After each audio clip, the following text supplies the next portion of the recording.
And so there is this layer of belief, which is the belief about who we are, what we are, and what life is. And that belief has more or less been put in place by our experience of life, the tangible sense that is here in each moment, a sense that delivers a certain feeling, or the sense is the feeling that I'm talking about. And the brain then creates a concept about why that feeling exists. So if it is a feeling of a body in a world of time and space, then if it's consistent, the brain says, well, this feeling is consistent, and so it must be the truth.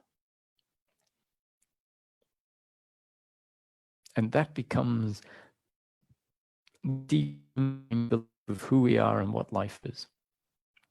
And the great news is that that belief is, in principle, as flawed as the belief that the earth is flat. Brilliant.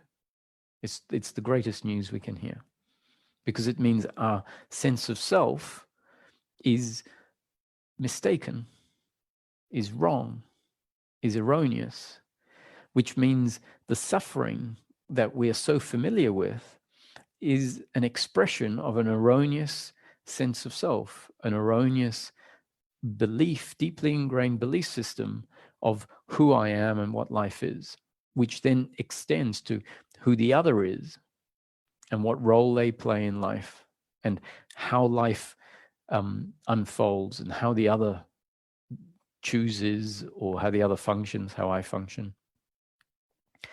And so that is a false notion of life that life forces into place.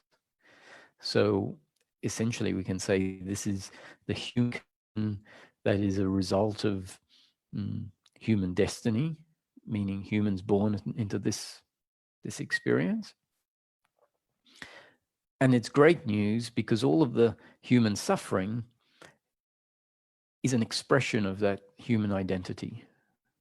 And with enough new conditioning from life, with enough specific information that can come from life putting us in certain circumstances, comes from books and documentaries and talks, with enough of the information that is pointing at how we can reassess life, we can re-see life, how we can re-know ourselves and re-see what is actually going on, the belief systems start to crumble.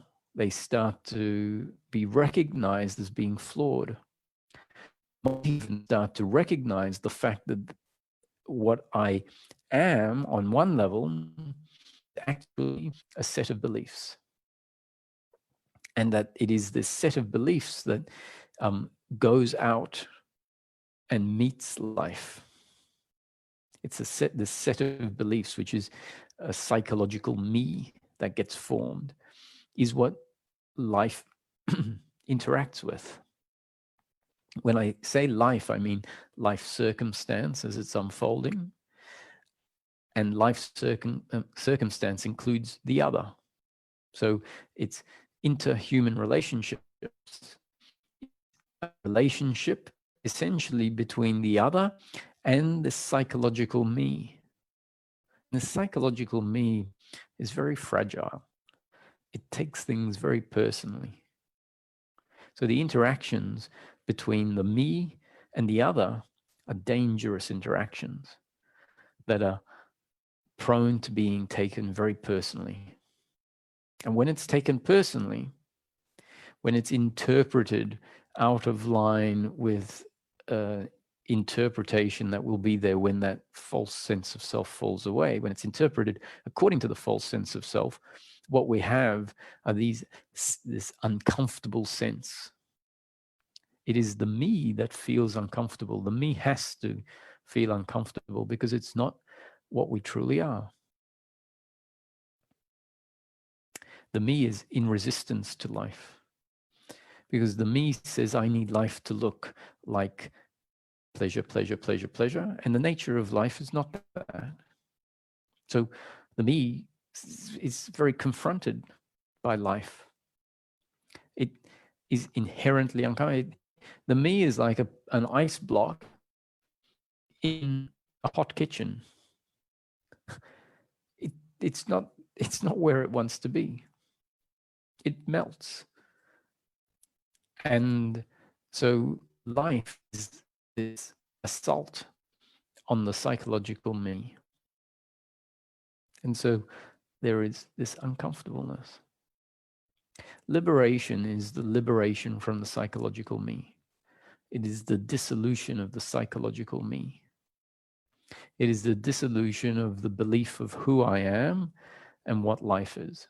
And that belief, that is the belief at the base of the attitude towards life, is a belief that is referred to as the belief of personal doership and the belief of attachment to outcomes. In brief, it says this, what I am, so it's a belief that says what I am is essentially the body-mind organism.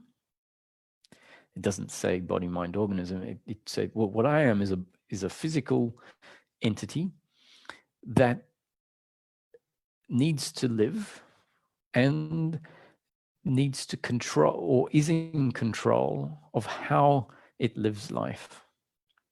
And the psychological me not only sees itself as a separate, independent entity in control of how it lives life, it then sees the others as separate entities in control of how they live life.